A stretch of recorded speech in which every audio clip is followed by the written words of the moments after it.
السلام عليكم ورحمة الله تعالى وبركاته. لا تنسوا الصلاة على نبينا محمد عليه أفضل الصلاة والسلام. شاهد بالفيديو: مذيعة فلسطينية تتأثر وتنهار على الهواء بعد هتاف الجماهير الجزائرية بفلسطين في مباراة تنزانيا.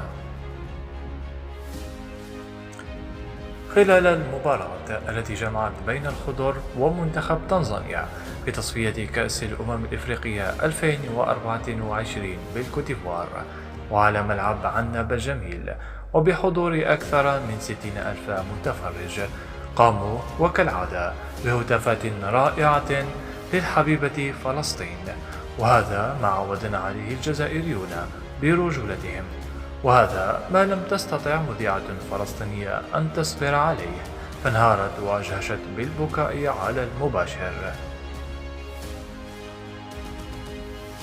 إذا كنت جزائريا وتفتخر بأصولك، فلا تنسى أن تدعمني بلايك للفيديو واشتراكك في القناة.